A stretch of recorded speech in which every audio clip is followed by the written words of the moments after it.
नमस्कार, मैं डॉक्टर दीपक खंडेलवाल। आज के वीडियो में थायराइड से रिलेटेड इंपॉर्टेंट टॉपिक को डिस्कस करेंगे, वो है हाइपरथायराइडिज्म। तो थायराइड पे इन जनरल डिस्कशन हमने पुराने वीडियोस में किया है। उस पे मैंने बताया था कि हाइपोथायराइडिज्म क्या होता है, हाइपरथायराइडिज्म क्या होता है। तो हाइपरथायराइडिज्म जब बॉडी में थायराइड हार्मोन की मात्रा ज्यादा हो जाए, नॉर्मल से एक्सेस में चली जाए, T43 बढ़ जाते हैं, तो उसको हाइपरथायराइडिज्म बोलते हैं। तो इसके साइन सिम्टम्स क्या होते हैं? इसमें जनरली वेट कम, वजन कम होता है, वेट कम हो सकता है। इसमें 90 से 95% लोगों का हाइपरथायराइडिज्म में वेट लॉस होता है, बट ये जरूरी नहीं है। कुछ लोगों का इसमें वेट लॉस नहीं होता है या हल्का सा वेट बढ़ भी सकता है। इसके अलावा हाइपरथायराइडिज्म में दिल की धड़कन का तेज होना आपको महसूस हो सकती है, जिसको पैल्पिटेशंस बोलते हैं।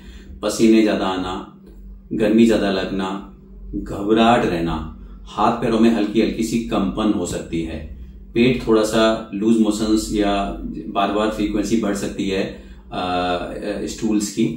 इसके अलावा कभी कभी जो एल्डरली लोग होते हैं उनमें थोड़े से न्यूरोलॉजिकल सिम्टम्स हो सकते हैं, उनको स्लीप की प्रॉब्लम्स हो सकती हैं, उनको घबराहट ज्यादा रह सकती है, नींद आने में दिक्कत हो सकती है।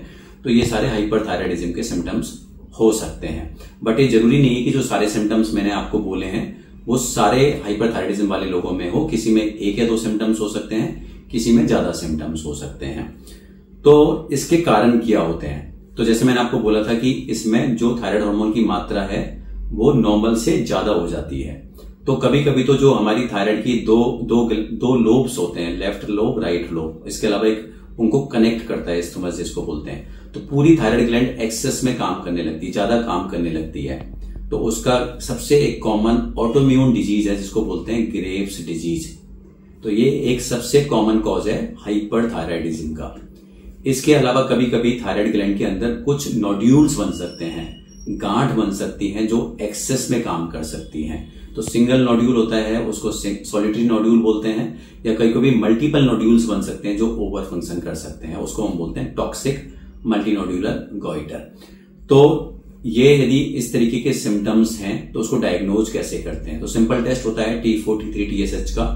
यदि उसमें T43 के लेवल्स बढ़े हुए हैं और TSH कम है तो उससे हाइपरथायराइडिज्म की हमें इंडिकेटर मिलता है। उसके अलावा यदि आप डॉक्टर से कंसल्ट करोगे तो फिर कुछ टेस्ट होते हैं जिसमें ये डिफरेंशिएट करते हैं कि जो आपको ये हाइपरथायराइडिज्म आ रहा है ये टेम्पररी वाला है या परमानेंट है। तो उसके लिए हो सकता है आपको कुछ ब्लड टेस्ट बताए जाएं, कुछ स्पेशल एंटीबॉडीज के टेस्ट बताए जाएं, या थायराइड का स्कैन कभी कभी एडवाइज किया जाता है। तो उससे ये क्लियर डायग्नोसिस बन जाती है कि हम टेम्पररी वाले हाइपरथायराइडिज्म से डील कर रहे हैं या परमानेंट वाले हाइपरथायराइडिज्म से डील कर रहे हैं। फिर सबसे लास्ट में बात आती है कि इसका ट्रीटमेंट क्या होता है। तो प्रिंसिपली हाइपरथायराइडिज्म में 3 ट्रीटमेंट ऑप्शन हो सकते हैं। दवाइयां हो सकती हैं, सर्जरी की जा सकती है थायराइड ग्लैंड की, और एक ट्रीटमेंट होता है रेडियो आयोडीन एब्लेशन। तो दवाइयां तो नॉर्मल जैसे हम ओरल दवाइयां हम खाते हैं, इस तरीके की ओरल मेडिकेशंस होती हैं। और इसमें जैसे मैंने आपको बात की थी, जो सबसे कॉमन कॉज है ग्रेव्स डिजीज, उसमें इन दवाइयों का लगभग 1.5 साल का कोर्स किया जाता है। 1.5 साल के कोर्स के बाद लगभग 50% लोगों में डिजीज परमानेंटली खत्म हो सकती है, 50% लोगों में हो सकता है उस दवाई के कोर्स के बावजूद भी डिजीज परमानेंटली खत्म नहीं हो। तो जनरली तो फर्स्ट लाइन ट्रीटमेंट डॉक्टर आपको शायद मेडिकेशन ही देंगे, बट कभी कभी आपके डॉक्टर डिस्कस कर सकते हैं रियली सर्जरी के बारे में कि थायराइड ग्लैंड की सर्जरी करानी पड़ेगी, या ज्यादा कॉमनली मेडिकेशन के बाद जो सेकंड लाइन ऑप्शन होता है वो होता है radio iodine ablation.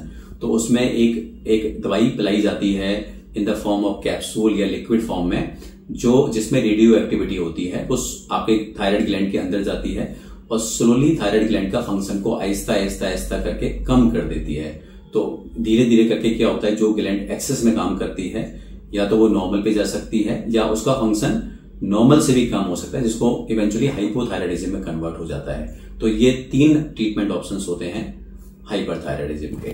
Thank you.